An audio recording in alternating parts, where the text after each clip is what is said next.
Hello friends.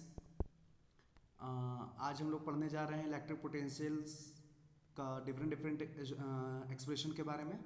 ठीक है, तो ये एक्सप्रेशन पढ़ने से पहले दो तीन चीज़ें हम याद दिलाना चाहते हैं। ठीक है, तो सबसे पहले कल का जो रिलेशन हम बतलाएं वो रिलेशन याद है क्या? E equal to minus D V by D R, E equal to minus D V by D R, यही रिलेशन हम लोग कल पढ़े थे। ओके, और आज हम लोग पढ़ने जा रहे हैं एक्सप्रेशन किसके लिए? इलेक्ट्रिक पोटेंशियल फाइंड करने के लिए। ठीक है, अलग अलग पोजीशन पर, तो पोजीशन भी याद रखना होगा हम लोगों को। तो पोजीशन से याद आ रहा है कि हम डिफरेंट डिफरेंट पोजीशन बताए थे, इनडाउन पोजीशन या फिर एक्सियल पोजीशन, फिर बताए थे इक्वेटोरियल पोजीशन, फिर बताए थे जनरल पोजीशन या जनरल पॉइंट। ये तीन पोजीशन बताए थे, वही तीनों पोजीशन पर फिर से हम लोग एक्सप्रेशन निकालेंगे, और इस बार निकालेंगे इलेक्ट्रिक पोटेंशियल, ना कि इलेक्ट्रिक फील्ड इंटेंसिटी।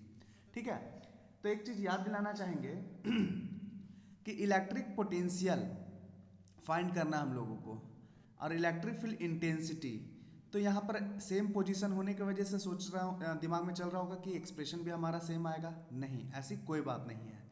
हम लोग यहाँ इलेक्ट्रिक पोटेंशियल निकालेंगे, और इलेक्ट्रिक पोटेंशियल में हमारा जो टर्म होगा वो स्केलर के फॉर्मेट में होगा। स्केलर का फॉर्मेट बोले तो अगर यहाँ माइनस क्यू चार्ज है तो माइनस क्यू के बदले में पूरा माइनस क्यू बैठाएंगे, और प्लस क्यू के बदले में पूरा प्लस क्यू बैठाएंगे। ओके, तो ये चीज हम लोग यूज करेंगे, तो साइन को छोड़ना नहीं है, प्लस माइनस लेकर चलना है। ठीक है, तो ये एक चीज ध्यान देंगे। और हम लोग जो ई नेट निकालते थे वहां पर, तो E one plus E two का फैक्टर सम करते थे। यहाँ पर हम लोग वी नेट निकालेंगे तो simple V one plus V two करेंगे। ओके, सिंपल सा जोड़, दो प्लस दो किस तरह चार लिखते हैं, उसी तरह से सिंपल सा जोड़ना है। ओके, तो ध्यान रखिए, स्टार्ट करें हम। तो सबसे पहला जो एक्सप्रेशन है हमारा वो है expression for electric potential at the axis of an electric dipole. देखो यहाँ एक्सिस लिखा हुआ है, एक्सिस या एक्सेल पोजीशन या एंड ऑन पोजीशन कुछ भी लिखा हो सकता है। तो हम लोग को इलेक्ट्रिक पोटेंशियल निकालना है, तो इसको अंडरलाइन कर लीजिए या फिर हाईलाइटर से हाईलाइट कर लीजिए, और एक्सिस को हाईलाइट कीजिए। ठीक है, या इंड ऑन पोजीशन, ये तीनों को हाईलाइट कर लीजिए। तो इलेक्ट्रिक पोटेंशियल फाइंड करना है इंड ऑन पोजीशन पर। तो एक्सप्रेशन को करने के लिए हम चार स्टेप बताए थे। पहला स्टेप कंसीडर लाइन, दूसरा लेट पॉइंट, तीसरा फिगर, चौथा न्यूमेरिकल, देन एक्सप्रेशन खत्म। तो कंसीडर लाइन है, consider an electric dipole of dipole moment P. हम क्या बोले थे शुरू वाले एक्सप्रेशन में कि लगभग कंसीडर और लेट पॉइंट सारा में लगभग सेम न रहेगा। ठीक है, तो हम लोग को ध्यान देना फिगर में और न्यूमेरिकल टर्म में। ओके, तो स्टार्ट करते हैं। Consider an electric dipole of dipole moment P, late plus minus Q charge क्या है तुम्हारा, टू चार्ज दो फिक्स पॉइंट पर रखा हुआ है, डी डायपोल लेंथ है, मतलब दोनों चार्ज के बीच का जो लेंथ होता है वो डी होता है। ठीक है, ये डी है, ये लेंथ। फिर P है तुम्हारा इलेक्ट्रिक डायपोल मोमेंट, QD होता है फॉर्मूला। हम हर बार लिख दे रहे हैं इसका फॉर्मूला क्योंकि हम लोग भूल जाते हैं इलेक्ट्रिक डायपोल मोमेंट का formula. P equal to QD formula है इलेक्ट्रिक डायपोल मोमेंट का। P डैश क्या है, a point at a distance R from the centre of the dipole. Dipole के सेंटर से R दूरी पर P डैश पॉइंट है। ओके, तो ये डायपोल है, माइनस क्यू प्लस क्यू हम लोग बना दिए। फिगर एक्सप्रेशन के टर्म से ही फिगर बन जाना चाहिए, तो minus Q plus Q figure बना दिए। डायपोल लेंथ दिखला दिए डी, सेंटर से आधा दूरी डी बाई टू, सेंटर से आधा दूरी डी बाई टू। ओके, अब सेंटर से आर दूरी पर पी डैश पॉइंट माने में है। अब यहाँ पर गौर से देखिए, एक छोटा सा चार्ज हम यहाँ दिखलाने का कोशिश कर रहे हैं, सिर्फ दिखला रहे हैं, इसको यूज नहीं करना है। ठीक है, तो ये चार्ज इसलिए रखे हुए हैं टेस्ट करने के लिए केवल, और कोई काम का नहीं है। तो हम लोग को ध्यान में ये मतलब निकालना है electric potential at point P dash due to plus Q charge is given as, plus Q charge is given as भी लिख सकते हैं, इज भी लिख सकते हैं। तो प्लस क्यू चार्ज के वजह से इस पोजीशन पर इलेक्ट्रिक पोटेंशियल क्या होगा। ठीक है, क्वेश्चन समझ में आ रहा है। अब इलेक्ट्रिक पोटेंशियल का जो हम लोग फर्स्ट एक्सप्रेशन निकाले उसका रिजल्ट था 1/4πε0 Q by R. Q by R, Q by distance बोल सकते हैं।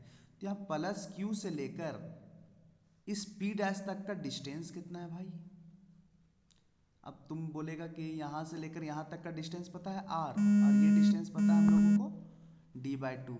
तो कह सकते हैं ये डिस्टेंस हमारा जो होगा पूरा में से इसको काट के हटा देंगे तो ये टर्म मिल जाएगा। तो r minus D by two लिख सकते हैं, यहाँ से यहाँ तक का डिस्टेंस प्लस q से लेकर p डैश तक का distance r minus D by two. तो पोटेंशियल हो जाएगा प्लस q के लिए v1 माने में 1/4 pi epsilon q by distance तो प्लस q बाई डिस्टेंस यहाँ हमारा क्या है r minus D by two. अब उसी तरह माइनस q के लिए निकालेंगे v2 1/4 pi epsilon not minus q। अब यहाँ से लेकर यहाँ तक का डिस्टेंस क्या हो जाएगा, तो यहाँ से यहाँ तक का डिस्टेंस पता है d बाई टू और यहाँ से यहाँ तक का डिस्टेंस पता है r, तो r plus d by two पूरा डिस्टेंस मिल जाएगा। तो वही लिखे minus Q divide by distance r plus D by two. v1 मिल गया, v2 मिल गया।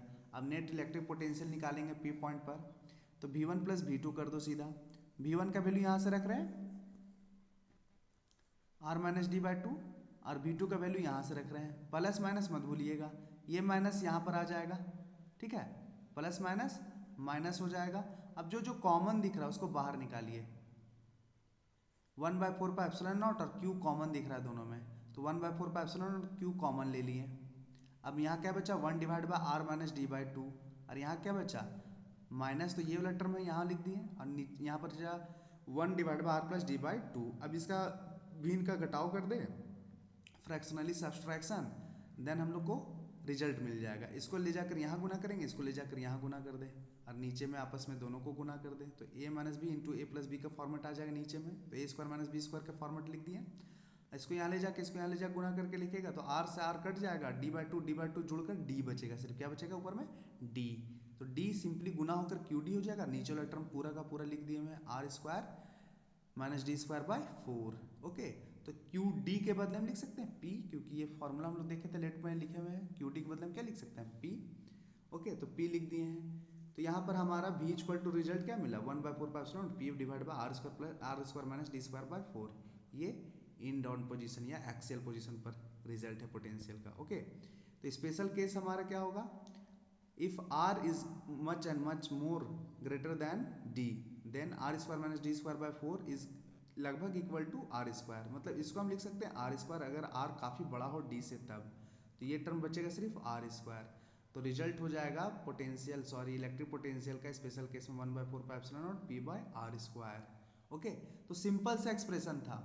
तो ये एक्सप्रेशन से हम अंदाज़ा लगा सकते हैं कि सारा एक्सप्रेशन में v1 निकालना है, v2 निकालना है, देन v नेट निकालना है। यही है न्यूमेरिकल टर्म, जो चौथा स्टेप था हमारा।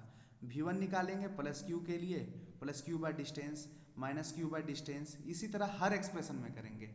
अगर ये चीज़ आप दिमाग में बैठा लिए ना तो आपको बहुत फ़ायदा होगा, बहुत आसानी से आप समझ जाइएगा ये चीज़। क्योंकि हम ऐसा क्यों बतला रहे हैं, क्या फ़ायदा होगा, फ़ायदा बहुत होगा, आप एक बार यूज करके देखिएगा। ओके।